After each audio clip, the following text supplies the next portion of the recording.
palavra no Salmo 19, versículo 1. O Salmo 19, versículo 1 diz: os céus proclamam a glória de Deus e o firmamento anuncia as obras das suas mãos. Quando Jesus está dizendo isso, ele estava entrando em Jerusalém na época da Páscoa. Inclusive hoje é Páscoa. Você deve saber, mas eu preciso só fazer uma referência por educação, que peça é passar por cima. O que é peça? Então, quando naquela casa foi colocado o sangue no umbral da porta, de um lado do umbral, do outro lado de umbral, e na parte de cima, o que ele desenhou? De um lado, de outro, e em cima, uma cruz. Naquela casa onde havia a marca do sangue do cordeiro, o anjo tropeçou, porque peça é passar por cima, é tropeçar. Então, quando aconteceu a Páscoa, foi um momento em que a praga veio sobre o Egito, mas aonde havia a marca, não onde havia um povo abençoado, porque lá dentro tinha um misto de gente que nem judeu era, nem israelita era. Eles entraram na casa, chamado misto de gente, porque Deus protegeu quem está do outro lado da porta. Não é porque eles mereciam, era por causa do sangue. Não é porque eu mereço, é por causa do sangue. Ali havia povos de outros lugares que se esconderam dentro da casa dos israelitas, que no futuro deu trabalho, você sabe. Eles que foram aqueles que deram a ideia do bezerro de ouro.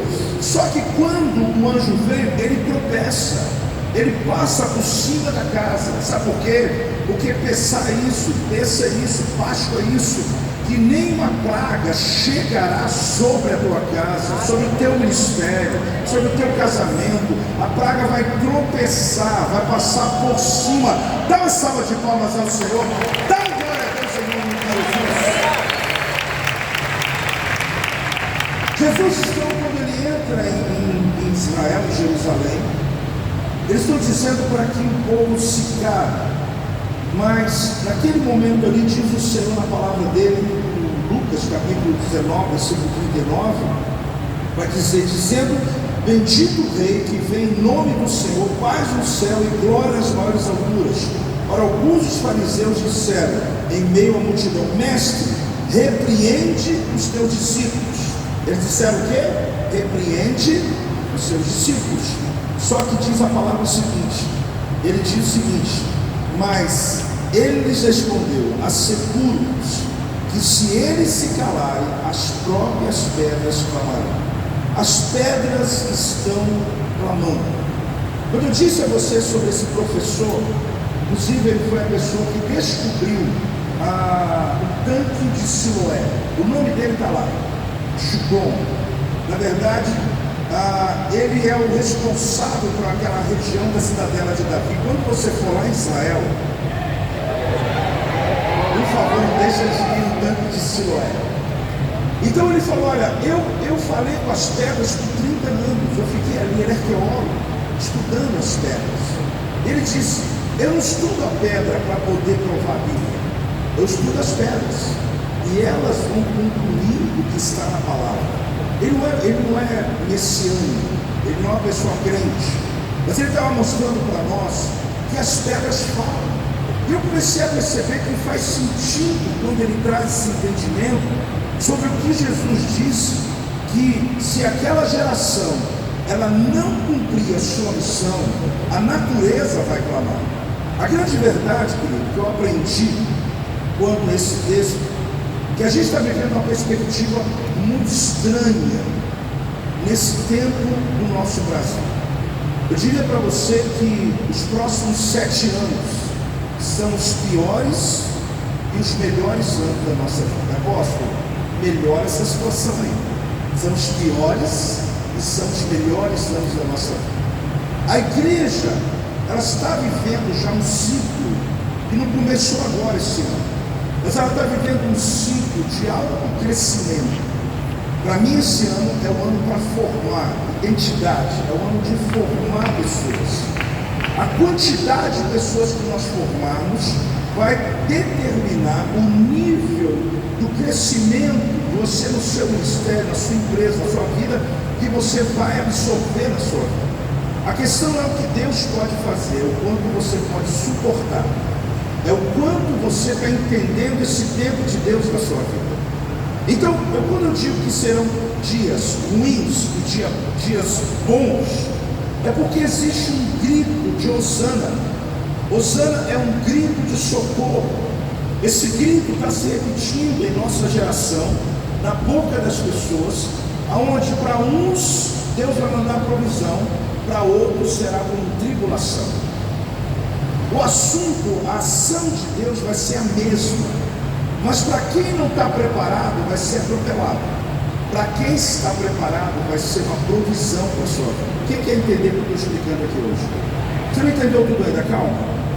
Quando a gente ora muito para o avivamento, eu faço parte de uma geração que já ora para o avivamento há muitos anos. Eu sou novo, tenho 56 anos, mas eu te confesso que por estar muito tempo no ministério, eu vivi épocas da vida, desde o projeto aqui de 92, desde que me formei em 89, eu vejo esse clamor do avivamento, essa busca pelo novo de Deus. Eu vejo declarações não só sobre o Brasil, mas numa época onde o Senhor, Ele está preparando a igreja para esse tempo. No ano passado, eu me tornei pregador de uma só mensagem. Eu preguei ela aqui, eu preguei lá no Wagner, no Canadá, eu preguei em cada lugar que fui, eu preguei, prepare o lugar. Qual o tema? Eu confesso, que eu chegava às vezes no congresso e falava, Deus, eu queria falar outra coisa, eu preparava, eu separava, e ele diz, não prega. Isaías, onde o profeta diz assim no capítulo 66, versículo 9, eu não vou pregar agora, fica tranquilo, eu só quero te contar um testemunho. Acaso farei eu abrir a madre e não farei nascer? Diz o Senhor. Acaso eu que faço nascer, deixarei a madre? Diz o teu Deus. Eu me tornei um pregador de uma mensagem. Em Volta Redonda não, na minha igreja não. Mas em todo lugar que eu ia, Deus falou, fale sobre isso, prepare o lugar. Porque a nação de Israel, quando está me perguntando se eu ainda vou fazer o que eu prometi, diga para eles que eu sou aquele que faço nascer. Eles deviam estar preparando o quarto do bebê, ao invés de ficar me perguntando se eu vou fazer a criança nascer. Eles deviam já estar organizando a vida deles, porque eu disse que vou fazer. Então ele está dizendo, sou eu que faço nascer. Porventura vou fechar a madre. Na hora que a criança está para nascer, eu vou interromper o nascimento. Ele diz, não, quem está dizendo é o Senhor. Ele está respondendo uma pergunta, será que Deus vai fazer? Fazendo uma outra pergunta. Só que eu me tornei um pregador de uma mensagem. Isso não me oprimiu, isso me trazia alegria de ver o resultado que ela foi provocando na nossa nação, em tantos e tantos lugares que fui. Só que quando entrou esse ano, eu comecei a entender por que Deus falou tanto comigo a esse respeito. Porque Ele diz, eu estou fazendo. O avivamento, querido, ele não é só aquilo que vemos externamente. Aquilo que você vê externamente até nos mostra onde estão as erupções desse grande vulcão. Mas avivamento é sede da palavra, avivamento é sede da presença, avivamento é as pessoas estarem como você que chegou cedo aqui hoje, ávido para ver para onde Deus está se movendo. Pode ser que Moisés não viu o rosto de Deus, mas ele viu as costas. Pode ser que ele não tenha visto a face de Deus, mas ele viu para onde Deus estava indo. Ele sabia pelo menos para onde Deus estava indo. Deus quer te mostrar em momentos como esse para onde Ele está se movendo, o que Ele está para fazer. E esse avivamento já está acontecendo. Eu sei que quando eu conto com amigos à mesa sobre o que Deus está fazendo em Volta Redonda, eu não fico contando essas coisas para poder mostrar algo diferente, porque Deus está fazendo. Deus abriu o portal da aceleração. Você pode falar comigo? Deus abriu o portal da aceleração. Ele abriu. E o que está acontecendo em vários lugares. Eu não vou falar do mundo, mas vamos falar de Brasil. A surpresa boa que eu estou vivendo é de chegar, esse tempo que eu está vivendo isso, em lugares que a igreja tem 5 anos, pastor, com 5, 10 mil pessoas. Lugares com 7 anos. Culto de quarta-feira eu vou pregar, tem lá 4 mil pessoas. Aí a pergunta é, eu vou criticar o que está acontecendo, ou eu vou querer entender o que Deus está fazendo? Porque existe uma geração dos críticos, que quando começa um grande mover, Ele quer achar um algoz para poder justificar os seus insucessos. Eu cheguei e chamei todos os meus pastores de rede, pastores do Brasil, e eu disse para eles: eu quero pregar uma mensagem para vocês. Um belo dia, diz a palavra, o dono da vinha, ele sai de manhã às 6 horas da manhã e decide que vai pagar aquelas pessoas que começaram a trabalhar às 6 horas da manhã um denário, mas ele decidiu também pagar aqueles que começaram 9 da manhã. Não se combinou o valor, mas um grupo começou ao meio-dia, outro grupo começou às 3 da tarde, o outro só às 5 da tarde. Só que quando foi pagar, pagou o mesmo valor que foi pago aquele que trabalhou às 6 horas da tarde. A minha pergunta é: eu não sei que horas que você começou no teu ministério. Eu comecei às 6 da manhã, o meu combinado era um denário. Agora, quando eu vejo Deus pagando ou dando a mesma coisa para quem começou às 5 da tarde, eu posso brigar e dizer: meu Deus, por que está pagando a mesma coisa para eles? Eu estou há 36 anos de ministério, hoje a gente tem 8.000 pessoas em Volta Redonda, mas meu Deus, eu passei 7 anos para ter 100, passei não sei quantos anos para ter 200, e hoje a gente conseguiu uma multidão. Como que o Senhor está fazendo para esse pessoal que acabou de começar? Irmãos, eu me assento para aprender, sabe por quê? Porque Deus, o dono da vinha, é generoso. Ele paga quanto Ele quiser para quem Ele quiser. E o portal da aceleração já está aberto. Deus já está fazendo. Então eu aconselho você a aumentar a velocidade do teu pé, do teu conhecimento, da tua busca, porque Deus só está precisando de pessoas formadas e prontas. Mas não é teólogo de plantão. Eu chamei a minha equipe esses dias, eu falei: gente, eu não estou atrás de pregador. Desculpa, eu tenho vários na minha igreja. Eu estou atrás de apacentadores, porque a multidão está chegando, eu tenho que ter gente apaixonada por vidas, gente apaixonada por ganhar vidas. Eu não preciso de alta performance, eu preciso de gente apaixonada por vidas. Tem alguém entendendo? Tem alguém recebendo? Dá uma glória a Deus aí, meu irmão, dá uma salva de palmas ao Senhor, em nome de Jesus.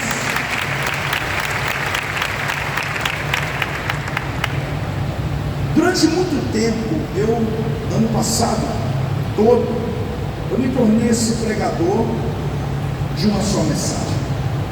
E a mensagem era essa: prepara o lugar.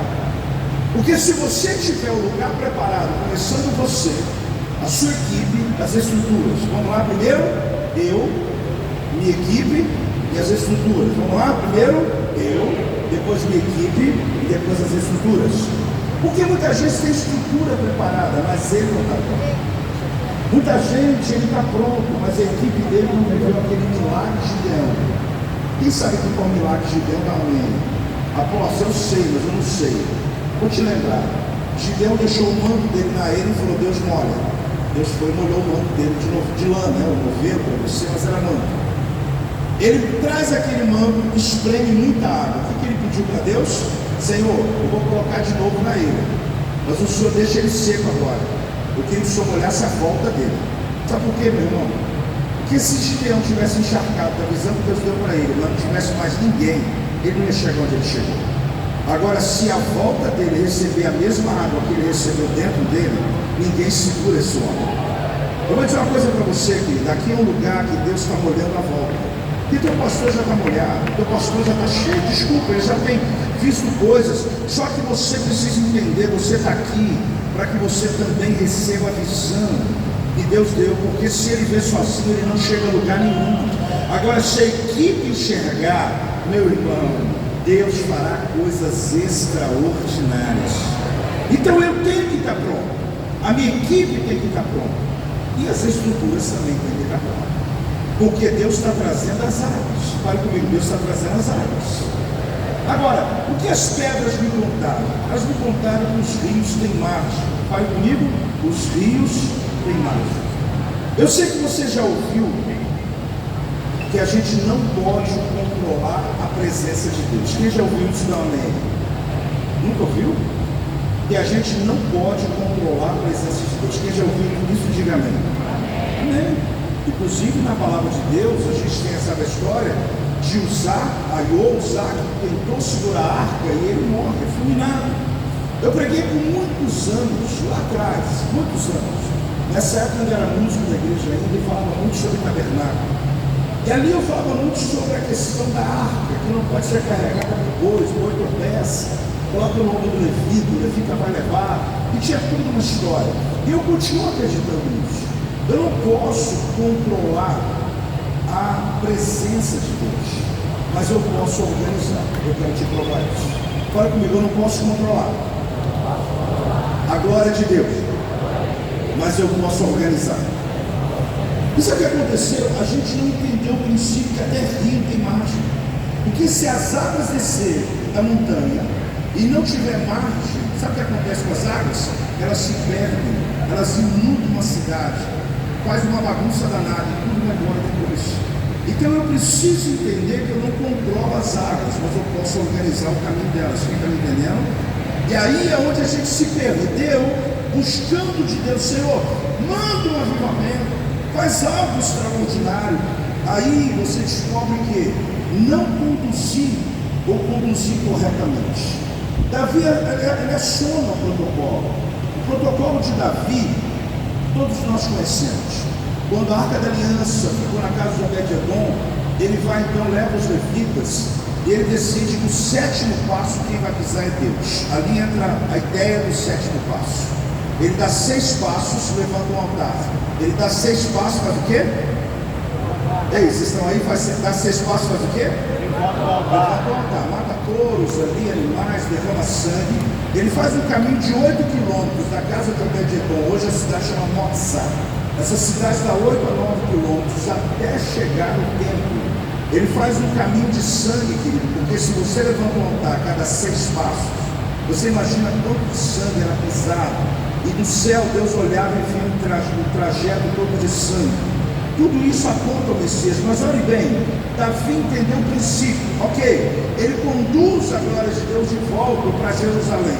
Só que quando eu falo que os rios têm margem, do contrário, teria uma inundação. É para mostrar para você que muitas coisas na vida têm limite.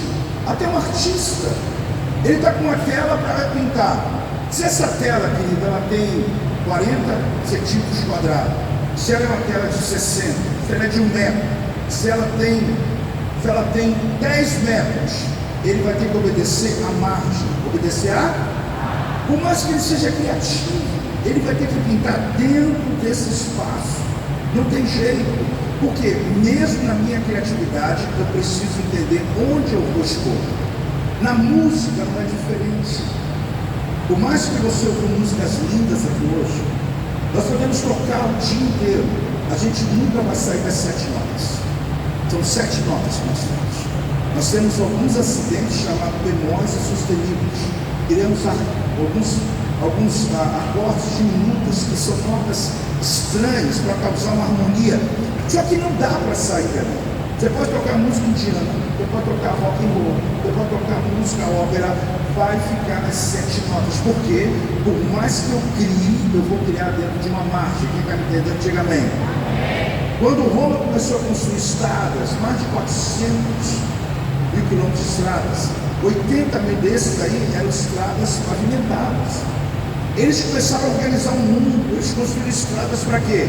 Para que houvesse um caminho, uma conexão de um lugar para outro. Agora, quando eu falo sobre esse tema, o que eu preciso ensinar para você? Que avivamento não se produz, mas ambiente sim. Quero que você fale comigo, vamos lá? Avivamento não se produz, mas ambiente sim. Fala de novo. Eu não tenho como produzir fogo. Você sabe que Deus mandou fogo na terra 12 vezes. 6 para juízo e 6 para acender. Ou a sarça ardente, ou a ilha de Araúna, ou o Monte Carmelo, ou Abraão, quando ele faz o sacrifício. 6 vezes ele manda fogo. Por quê? Porque o fogo não pode ser acendido por mim.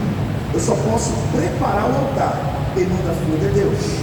Por isso que Elias, depois daquele tempo todo, sem vir fogo, ele disse: o altar do Senhor está arruinado. Por quê? Porque os sacerdotes se venderam para Jezabel, perderam o caminho do fogo, e Elias foi dar uma aula para eles. Quem está aí, você pode dizer amém? Elias chamou todo mundo e falou: eu preciso fazer uma conferência. Vocês esqueceram como que o fogo vem. Vocês estão acendendo o fogo. Não. A gente só prepara o altar. Deus pega e manda fogo para nós. Aí a gente esqueceu disso.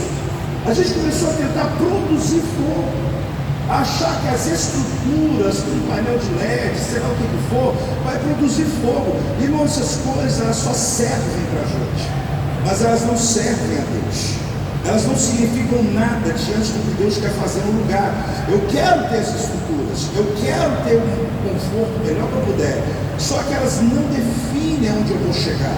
O pastor chega num ambiente, uma igreja, ele fala: um dia que eu tiver um telão desse aí, a minha igreja vai crescer. Irmão, não vai crescer, porque o crescimento, Deus não pode expandir lugar se não expandir você. Primeiro ele expande você, ele expande a sua mentalidade. Eu gosto de andar com pessoas que me desafiam. Isso mesmo, quando eu venho falar com o Leandro, ele fala que é meu fã, meu bem. Eu gosto de ver o que Deus faz na vida dele, porque eu vejo nobreza na vida dele. Eu vejo ele desafiando o improvável. Em ambientes onde pessoas não pensam em alcançar níveis maiores, quando você vem numa conferência dessa, você está exposto a pregadores que muita gente não consegue nem chegar perto. Não sou eu essa pessoa, fica tranquilo. Não, ele sabe disso. Mas nós sabemos que Deus faz por quê? Porque existe uma nobreza, existe uma expectativa de esticar você, de ampliar você. Quando expandir você por dentro, os ambientes, eles também serão expandidos à sua volta. O nosso maior desafio, querido, é exatamente, aí entra, por favor, rapidamente, Jeremias 1:10, lembra? 6 ministérios, 4 para destruir, 2 para construir. Jeremias 1:10, 6 ministérios, 4 para destruir e 2 para construir. Porque ele não vai construir sem primeiro desconstruir. Não tem como. Você vem cheio de mania, não sei de onde, e você quer receber o novo de Deus sem jogar a parte velha fora. Querido, Deus quer fazer coisa nova, porventura não percebeis? Eis que estou criando um caminho no deserto, rios no ermo. Quem está recebendo essa palavra? Diz amém. Agora, ordem sim, controle não. Fale comigo. Ordem sim, controle não. Irmãos, a gente tem que perceber que também não celebro ambientes controlados, mas eu celebro ambientes organizados. Eu não celebro ambientes controlados. Eu detesto quem me controla, que diz faz isso, faz aquilo e tal. Eu vou até dizer uma peculiaridade aqui. Enfim, peculiaridade. Quando vê uma pessoa ministrar o louvor, manda levantar, sair, fazer hora, tal, manda olhar para o irmão, fala: eu te amo, volta. Desculpa ser honesto. Eu fico incomodado, porque eu quero fazer o que eu quero. Toca a música e deixa eu. Entendeu? Pastor é diferente. Por favor, não estou criticando ninguém, estou falando para mim mesmo. Puxa, eu não preciso ser controlado, mas eu amo lugares organizados. Porque um lugar organizado é leve, as coisas fluem, o ambiente fica bem.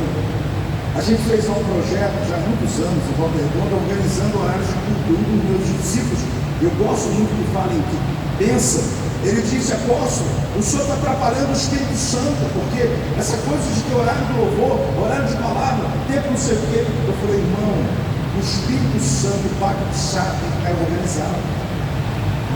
Agora, se estiver desorganizado, o Espírito Santo não tem nem perceber a presença dele. Eu não estou atrapalhando, pelo contrário, eu estou fazendo a minha parte. Agora, se ele quiser, ele assume tudo, faz o que ele quer. Porque quando, querido, eu ajo na alma, Deus silencia. Quando eu ajo na unção, Deus me ajuda. Quando eu atraio a presença de Deus, ele assume o controle. Já está entendendo, não? Quando você age na alma, tem silêncio no céu. Você fala: Deus está comigo, é coisa sua. Você está indo, Deus faz silêncio. Quando você age na unção, ele te ajuda. Mas quando você prepara o altar, ele assume o controle do lugar. E o que está para acontecer é que Deus vai assumir o controle. Só que quem está despreparado vai ser atropelado. Quem estiver preparado vai ser sustentado. Quem não estiver preparado vai ser o quê? E quem estiver preparado vai ser o quê? Guarde isso no teu coração. As pedras falam. Fala comigo, as pedras falam. Irmão, eu não ouvi falar, eu estava lá. Essa é de pentecostal. Fala para o irmão assim: eu não ouvi falar, eu estava lá. Fala para ele com aquela cara de pentecostal. Mas tem gente que vai falar assim: eu ouvi falar que a conferência lá da Central esse ano foi demais. Falou: não, eu não ouvi falar, eu estava lá. Eu estava ontem, eu estou hoje e vou ficar até o final. Por que você estava lá? Porque você não quer ouvir falar. Eu estava em Israel e, particularmente, o meu grande prazer é ver as pessoas viverem suas experiências. Eu amo estar lá. Esse dia de aula, agora há poucos dias, eu já fui lá e está chegando quase 50 vezes. Então, o que eu quero dizer para você? Que eu vou para lá com expectativas pessoais. Só que eu cheguei em Cumra. Cumra é um lugar onde os essênios moravam. Esses essênios, filho de João Batista Essênio e tal, eles tomam 7 banhos, tomavam 7 banhos por dia, pela cultura, pela doutrina. Existe uma história com eles. Quando o nosso professor começou a dar aula, eu confesso que eu estava um pouco disperso. Porque eu falei: opa, eu já sei, eu exercito a arte de não saber em qualquer lugar. Mas ali eu estava deixando os alunos ouvirem, coloquei meu fonezinho, estou ouvindo a tradução e estou ouvindo a aula. Eu não estava disperso total, mas eu estava assim: ok. De repente, nós saímos de Kess e fomos na parte de fora desse lugar chamado Cumra, deserto, total deserto. E ele está dando aula, falando de coisas que eu não sabia, porque a professora da universidade é hebraica, então a coisa estava forte. Eu estou prestando atenção. De repente, uma sirene começou a tocar.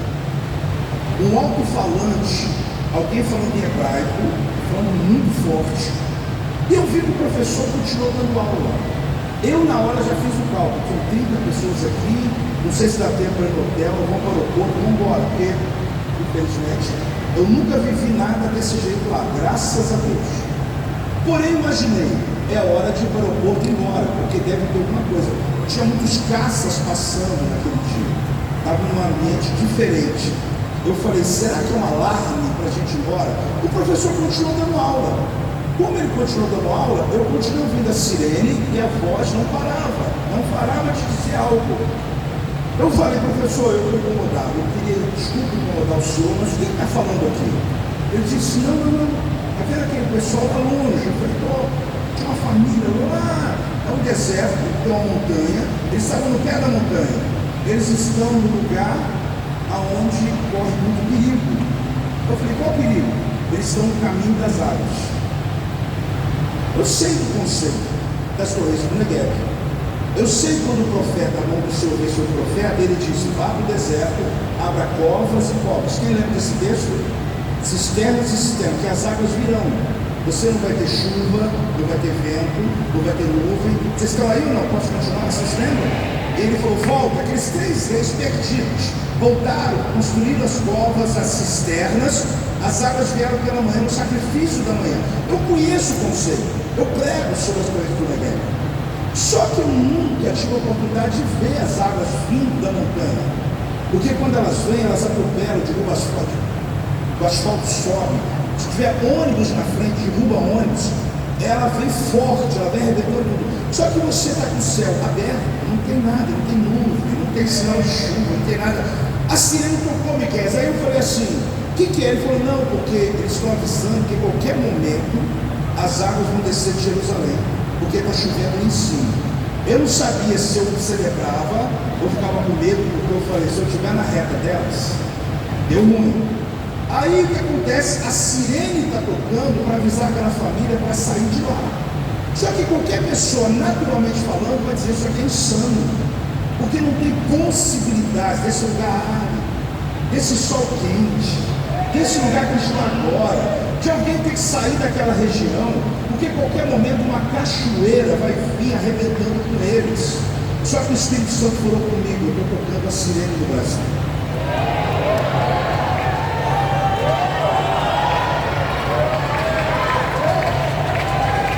Olha, irmãos, eu não preciso falar nada além do que eu preciso aqui, eu não tenho que inventar nada. Eu sou pastor de uma mesma igreja há 33 anos. O que quer dizer com isso? Eu fico jogando palavras. Olha, eu não fui, eu nem ia pregar, porque eu estava de aluno. Eu falei, professor, o senhor me perdoa? O senhor me dá um tempo? Ele foi muito educado. Eu falei, olha, eu preciso engolir minha dúvida. Aí eu chamei eles para dentro de uma área onde tem cisternas, aberta pelos essênios, onde tem rochas que faz um caminho. Tenta visualizar comigo. Eu queria botar uma foto, mas não precisa. Vamos lá. Rochas que estão fazendo o caminho das águas, do deserto. Só que elas são construídas com veios e elas terminam em cisternas pequenas, enormes, que ficam no meio do deserto. Eu dizia, como que esses essênios tomam banho 7 vezes por dia num lugar que não tem água? Como que eles têm água o ano inteiro? E aí ficou claro para mim, eu tinha teoria, presta atenção, eu já sabia disso. Só que eu fiquei olhando, as águas podiam chegar a qualquer hora. Aquela família foi tirada rapidamente de lá. O ambiente ficou totalmente em alerta. Por quê? Porque a qualquer momento está chovendo nas montanhas. E porque pelo menos 1 a 2 vezes ao ano no máximo, essas águas descem com força. E quem tem cisterna, enche as suas cisternas.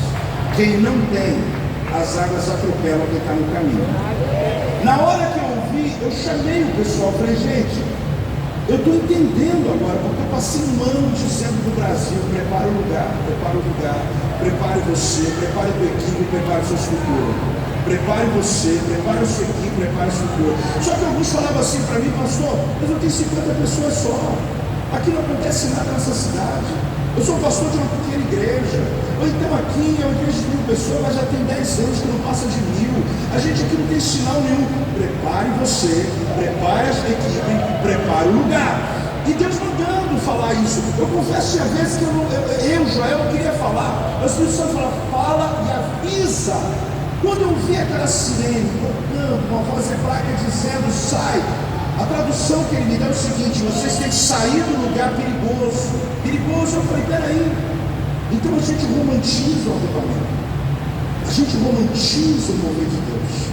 A gente fica dizendo, vem Deus sem estar preparado. A gente fica dizendo, vem Deus com uma equipe toda desconforme, toda desarmônica, onde não existe conexão entre eles ainda. Porque a gente acha que vai preparar um navio, querido, quando ele estiver em alto mar. Prepare-se navio quando ele está ancorado.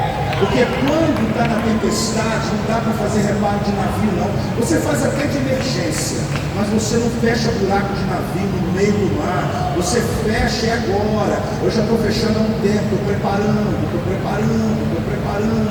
Apesar de a gente já estar vivendo, eu já está vivendo, e a gente está vivendo esse avivamento. Eu já estou com 4 cultos, estou indo 5. Eu recebo uma multidão que não tem onde caber, tem um lugar maior. Eu não falo isso com vaidade, eu falo isso para você entender o que Deus está falando. E o Senhor disse para mim, na verdade, eu não mandei ainda, meu filho, isso é só a preparação. Eu entrei esse ano, chamei minha equipe principal e disse, cada um de vocês me entregue 2 pessoas, quero mais que isso, 2. Multiplique, continue o sucesso, continua fazendo, mas no meio desse processo não avise para elas, não faz legislação, não faz barulho nenhum, não faz nada desse negócio. Começa a chamar para o café, começa a chamar para conversar. Eu preciso que você me entregue alguém igual eu preparei você prepare 2. Eles são 40, então pelo menos 80 eu imagino que eles vão me entregar. Para que, apóstolo? Não fique com medo, ninguém vai tomar teu lugar, fica tranquilo. Eu só preciso que você prepare, que é o ano para formar pessoas. Não precisa ser muita gente, eu preciso de gente pronta, apaixonada. Não precisa pregar pregador, precisa pregar bem, pregar mal. Não precisa pregar teólogo, precisa de gente. Se ele puder pregar, se tiver teologia, for apaixonado, vai ser o melhor dos mundos. Agora vai primeiro pela paixão. Não fique escandalizado não, tá, irmão? Eu estou falando a verdade aqui. Vai primeiro pela paixão. Porque teologia sim. As outras coisas é fácil fazer, agora a paixão não dá. Se ele não tiver dentro dele uma paixão com vidas, se o alvo dele é esperar que tipo pastor Leandro vai me deixar pregar, que tipo vai me deixar, irmão, esquece, para com esse mimimi, para com essa bobeira. Nós estamos de gente apaixonada, que quando as águas começarem a chegar, Deus vai fazer algo tão tremendo. Então, toda a glória a Deus, irmão, dá uma salva de palmas ao Senhor, em nome de Jesus, em nome de Jesus, em nome de Jesus, em nome de Jesus.